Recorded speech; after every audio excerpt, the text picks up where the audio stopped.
Welcome back to Grudge and Grace, where the shadows hold secrets and the truth is more terrifying than fiction. I'm your host, and tonight we're diving deep into the fog-shrouded hills of northern Maine, where a real estate agent's dream became her worst nightmare, and where a house doesn't just watch you, it chooses you. Before we begin, I want you to do something for me. Take a deep breath and listen to the silence around you. Notice how still everything is, how peaceful. Hold on to that feeling, because after tonight's story, you might find yourself wondering what's hiding in that silence, waiting for you to let your guard down. Tonight's tale comes from someone who contacted us through our encrypted tip line. She wouldn't give us her real name, wouldn't meet in person, and only agreed to share her story if we promised to change every detail that could identify her. After you hear what happened to her, you'll understand her paranoia. So turn off your lights, close your eyes, and let me tell you about Maya Chen and the house that wouldn't let her leave. But I have to warn you, some places don't just haunt you, some places hunt you. Are you ready? Let's step into the darkness. Maya Chen had been selling real estate in Portland, Maine for 8 years, and she thought she'd seen everything. Foreclosures where families had abandoned half-eaten meals on the table, crime scene properties where chalk outlines still stained the hardwood floors, houses so damaged by neglect that she needed a tetanus shot just to walk through them. But she'd never seen anything like the call that came in on that gray October morning. The voice on the other end was elderly, shaky, and desperate. "Miss Chen? My name is Eleanor Thorne. I need to sell my family's estate immediately. Today, if possible." Maya had heard urgency before, but this was different. This was fear. "Mrs. Thorne, I'd be happy to help, but these things take time. I'll need to schedule a viewing, get some comps, prepare the listing materials." "You don't understand." The old woman's voice cracked. "I can't go back there. I won't go back there. I'm calling from a payphone because I think it can hear through the phones in my house." Maya's first instinct was to hang up.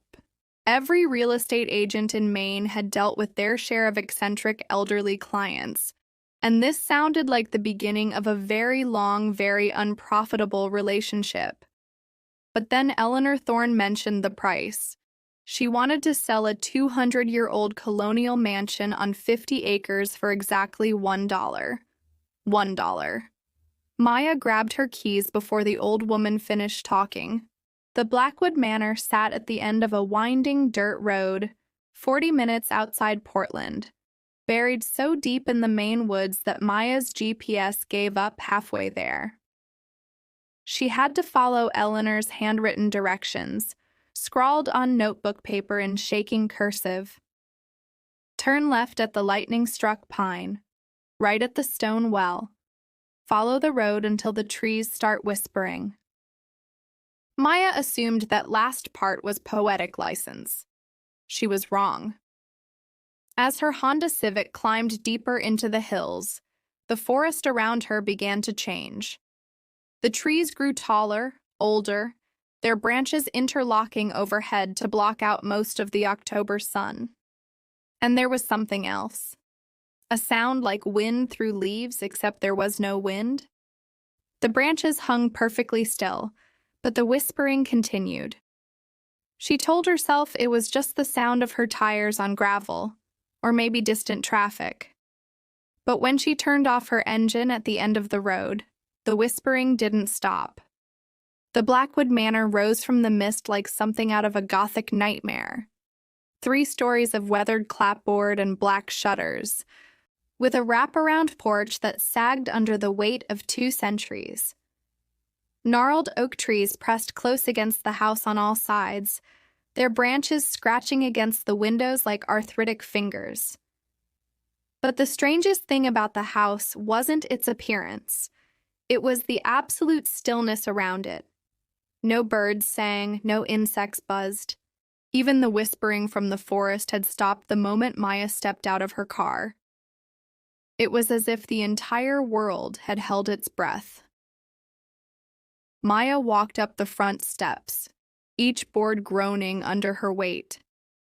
The front door was massive, solid oak bound with iron hinges that looked medieval.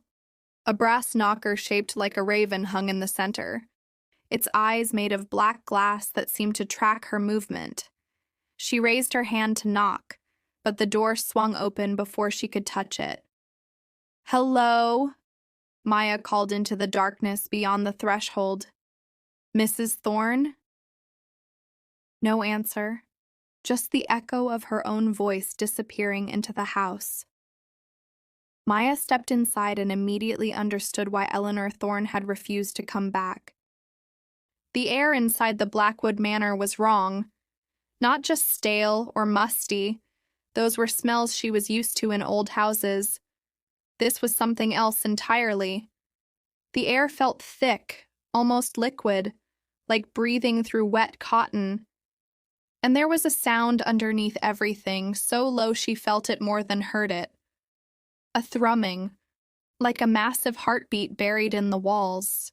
The interior was a maze of dark wood paneling and burgundy wallpaper that seemed to shift patterns when she wasn't looking directly at it. Oil paintings lined the hallways, portraits of stern-faced people in colonial dress, their eyes following her as she moved through the house. Maya tried to focus on the job. Square footage, architectural details, potential selling points. But her attention kept drifting to the little things that didn't make sense. All the clocks in the house had stopped at 3:17, every single one. The mirrors were covered with black cloth, as if the house were in mourning. And in every room, without exception, there was a rocking chair facing the window. Maya was examining the crown molding in the dining room when she heard it. A child's voice, singing somewhere upstairs. "Ring around the rosy, pocket full of posies." The voice was sweet, innocent, and absolutely terrifying in the context of this empty house. Maya froze, her hand still tracing the elaborate woodwork. "Ashes, ashes, we all fall down." The singing stopped abruptly, replaced by the sound of small feet running across the floor above her head. Back and forth, like a child playing a frantic game of tag with invisible friends. Maya forced herself to climb the stairs to investigate. The second floor was laid out like a traditional colonial home, a central hallway with bedrooms branching off on either side. She checked each room systematically, but they were all empty. Furnished, but empty. Except for the nursery at the end of the hall. The door was painted white with yellow trim and a wooden nameplate hung at child height. Lily. Maya pushed the door open and stepped into a room that belonged in a magazine spread about Victorian childhood. A wooden rocking horse sat in the corner, its painted eyes bright and knowing. Shelves lined the walls, filled with antique dolls that seemed to watch her every movement. And in the center of the room, a white crib with lace curtains. Maya approached the crib cautiously. Inside, nestled among silk pillows, was a single photograph. It showed a little girl, maybe 4 years old, with dark curls and bright eyes. She was standing in front of the Blackwood Manor, holding the hand of a tall woman in a black dress. Maya picked up the photograph for a closer look and nearly dropped it. The woman in the black dress was Eleanor Thorne, but not the elderly Eleanor who had called her that morning. This Eleanor looked exactly as she had sounded on the phone, middle-aged, desperate, and terrified. The photograph was dated 1987. Maya stared at the date, trying to make sense of it. If Eleanor Thorne had been middle-aged in 1987, she would be in her 70s or 80s now. But the woman on the phone had sounded much older. Ancient, even. She was still puzzling over this when she heard footsteps in the hallway behind her. Slow, deliberate steps, accompanied by the tap-tap-tap of a walking cane against hardwood. Maya turned toward the door, expecting to see Eleanor Thorne finally arriving for their appointment. The hallway was empty, but the footsteps continued, growing closer. Tap, tap, tap, step, tap, tap, tap, step. Maya pressed herself against the far wall of the nursery, her heart hammering in her chest. The footsteps stopped directly outside the door. For a long moment, there was absolute silence. Then a voice spoke from the hallway. Not Eleanor's voice. This was different. Younger. Sweeter. Mama? Is that you, Mama? I've been waiting so long. Maya held her breath, afraid to move, afraid to make any sound that might draw attention to her presence. The voice continued, plaintive and heartbreaking. I tried to be good, Mama. I tried to wait like you told me. But it's been so dark, and I'm scared. Why won't you come find me? The door to the nursery began to creak open inch by inch. Maya watched in horror as a small shadow fell across the threshold. The shadow of a child, cast by no visible source. Please, Mama. I just want to go home. The shadow stepped into the room, and Maya saw her. A little girl in a white nightgown, her dark curls hanging loose around her shoulders. She looked exactly like the child in the photograph, except for her eyes.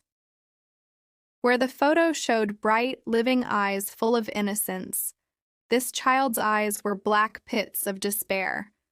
The girl turned toward Maya, and her face broke into a smile that was all wrong, too wide, showing too many teeth.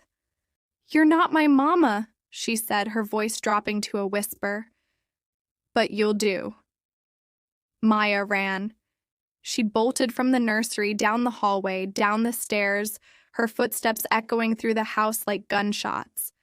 Behind her, she could hear the child's laughter, high and delighted, as if this were all a wonderful game. Maya reached the front door and grabbed the handle, but it wouldn't turn. She twisted and pulled, throwing her entire weight against the door, but it held fast. It was as if the house itself had decided she wasn't allowed to leave. The laughter behind her grew closer, accompanied now by other sounds. Adult footsteps joining the child's. Voices whispering her name, the sound of rocking chairs creaking in unison throughout the house. Maya stumbled through the first floor, looking for another exit. The windows were sealed shut, their latches rusted in place. The back door was locked from the inside, but the key was nowhere to be found. She was trapped. That's when she found the basement door. It was hidden behind a bookshelf in the library, revealed only when Maya accidentally knocked over a heavy volume of family genealogy.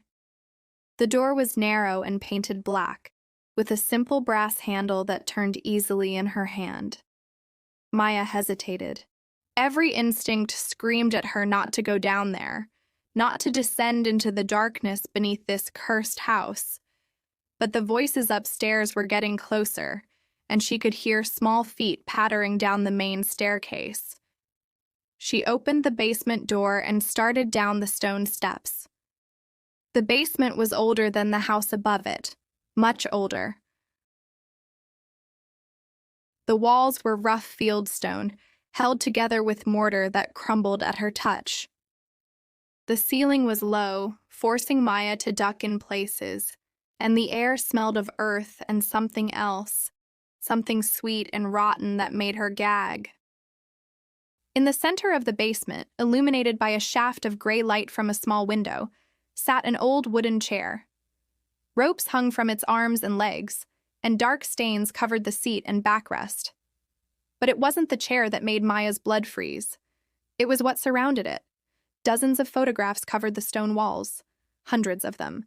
all showing the same scene, the Blackwood Manor, taken from the same angle, in the same light. But the people in the photographs were different. Different families, different time periods, different faces. All of them looked terrified. Maya moved closer to examine the photos. Some were daguerreotypes from the 1800s, showing families in formal Victorian dress standing stiffly in front of the house.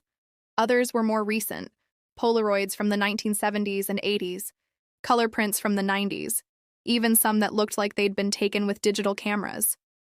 But in every single photograph, the people shared the same expression of abject horror. Parents clutching children, elderly couples holding hands as if facing execution, young families with babies, their faces masks of desperation.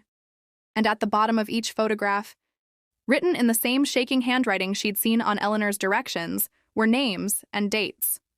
The Morrison family, 1847, 1849, the Chen family, 1923, 1925, the Rodriguez family, 1956, 1961, the Thorne family, 1987. Maya stared at the last entry. The Thorne family photograph showed Eleanor as she appeared in the nursery picture.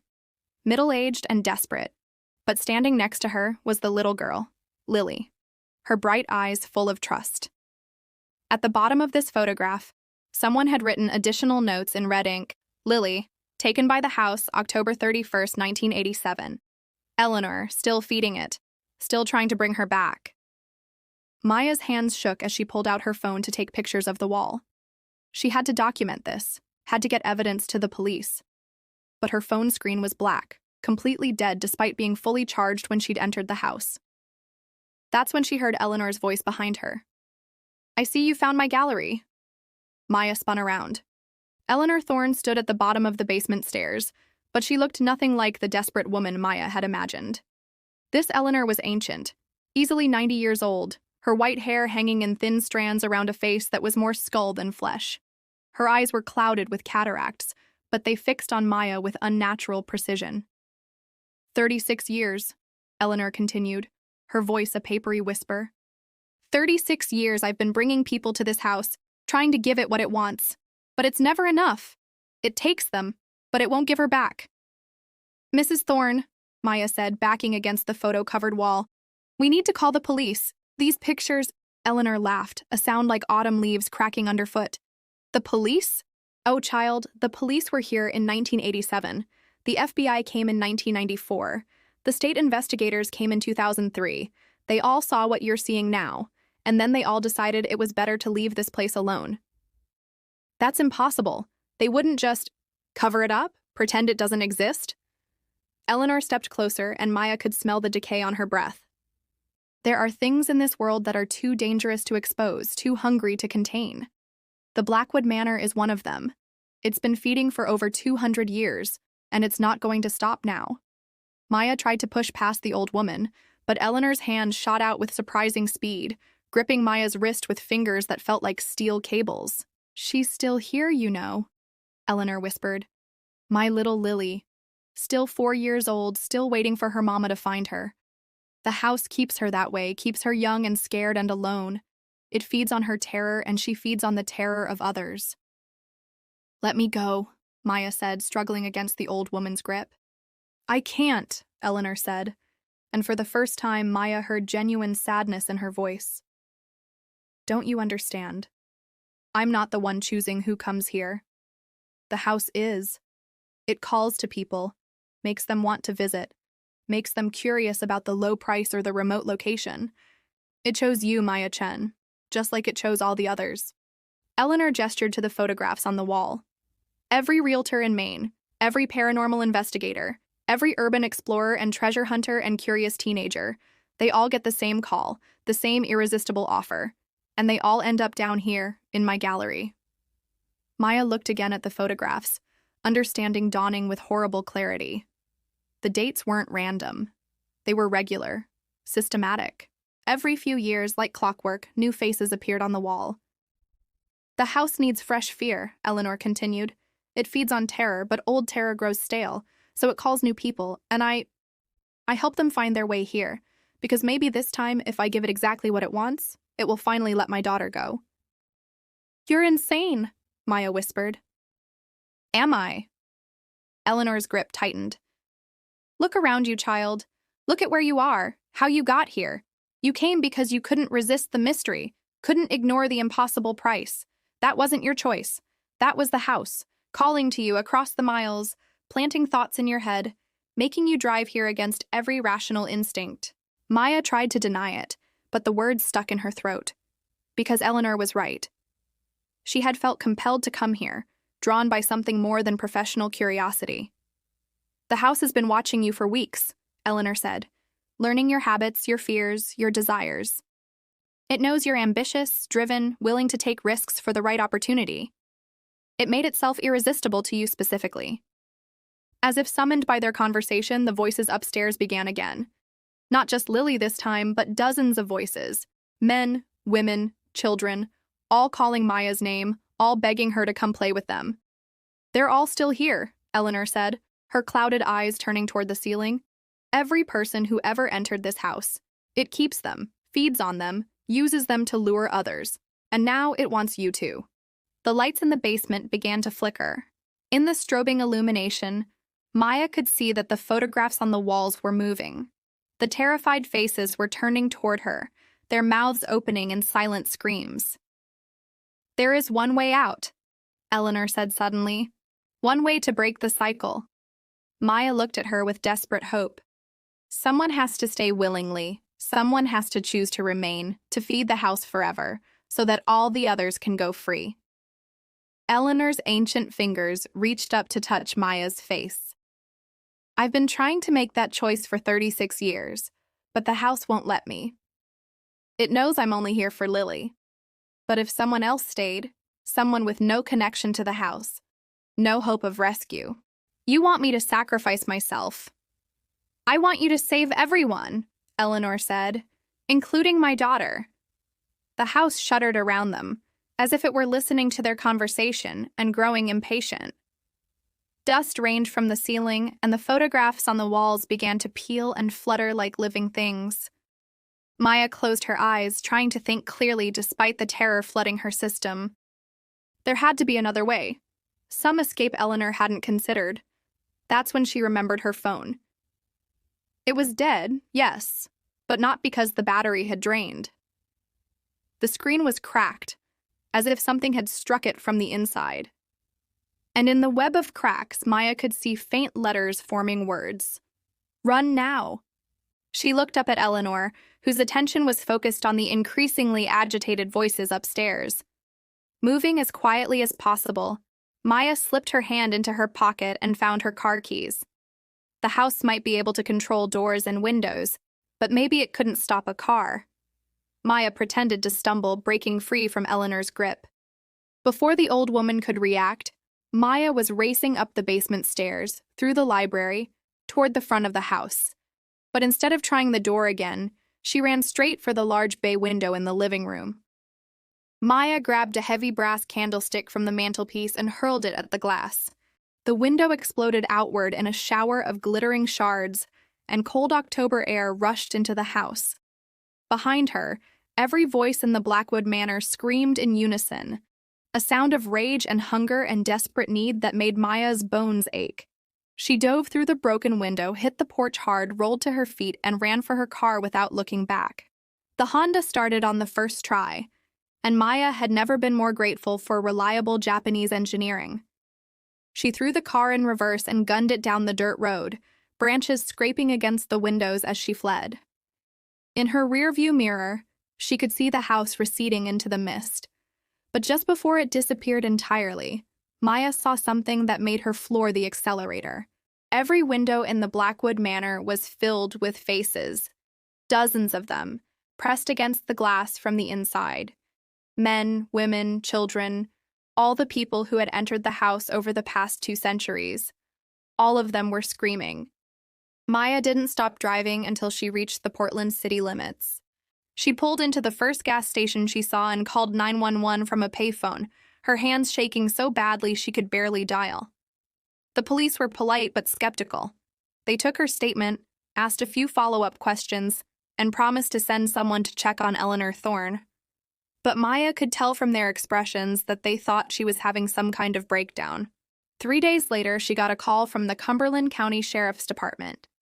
They had investigated the address Maya provided, but found no house matching her description. According to their records, that particular section of County Road dead-ended at an old quarry that had been abandoned since the 1950s. Maya drove back there herself, following her own tire tracks in the mud. The road ended exactly where the police said it did, at a chain-link fence surrounding a water-filled quarry. There was no dirt road leading into the forest, no lightning-struck pine, no stone well, no Blackwood Manor. Maya quit real estate the next day. She moved to California, changed her name, started over completely. She thought she had escaped. But 6 months later, she received a package with no return address. Inside was a photograph of the Blackwood Manor, taken from the front yard in perfect afternoon light. The house looked exactly as she remembered it. Imposing, Gothic, surrounded by ancient oaks. But there was something new in one of the upstairs windows. A face pressed against the glass, barely visible but unmistakably there. It was Maya herself, staring out from inside the house with an expression of absolute terror. At the bottom of the photograph, in that same shaking handwriting, someone had written, "The Chen family, 2024. Maya has moved 7 times since then, changed her name twice more. But the photographs keep finding her. Sometimes they show up in her mailbox. Sometimes they're slipped under her hotel room door. Once she found one tucked inside her morning coffee cup at a Starbucks in Denver. Each photograph is slightly different. In some, her face in the window is clearer. In others, she's standing in different rooms of the house. But they all share the same message. The Blackwood Manor is waiting for her to come home. And Maya is starting to think that running might not be enough. That some places don't just haunt you, they own you. That maybe the only way to stop the photographs, stop the dreams, stop the constant feeling of being watched, is to give the house what it wants. She's been having conversations with Eleanor Thorne in her dreams. The old woman keeps telling her the same thing. You can't escape what you've seen. You can't unknow what you know. The only way out is through. Last week, Maya found herself looking up flights to Portland, Maine. She caught herself before booking, but the urge is getting stronger. The house is calling her home. And Maya is beginning to think she might just answer. That was Maya Chen's story, told to us through a series of encrypted messages sent from different locations across the country. We tried to verify her account, reached out to the Cumberland County Sheriff's Department, even hired a private investigator to search property records in Maine. Here's what we found. There is no current property matching the description of the Blackwood Manor. But there are records of a colonial house that once stood in that area, built in 1823, destroyed by fire in 1987. The last residents were listed as Eleanor and Lily Thorne. Eleanor was reported missing after the fire. Lily's body was never found. Officially, Maya Chen doesn't exist. But the investigator did find records of 3 other real estate agents who disappeared in Maine over the past 15 years. All of them were last seen investigating rural properties with unusually low asking prices. Maya, if you're listening, we hope you stay strong. We hope you keep running, but we also want you to know that you're not alone. There are others out there who have seen things they can't explain, who carry secrets too dark to share with the people they love. And to our listeners, remember this. Not every bargain is a blessing. Not every opportunity is worth taking. Sometimes the price is too low because the cost is too high. If you ever find yourself drawn to a place that feels wrong, that calls to you in ways you can't explain, trust your instincts. Trust that little voice in your head that tells you to run. Because some houses don't just want visitors. Some houses want to keep you forever. Thank you for joining us tonight on Grudge and Grace. If you have a story that's been haunting you, something that happened that you can't forget, reach out to us through our encrypted tip line. Because here at Grudge and Grace, we know that the most terrifying stories are the ones that refuse to stay buried. Until next time, keep your doors locked, your escape routes planned, and remember, If something seems too good to be true, it probably wants to eat you. Sweet dreams.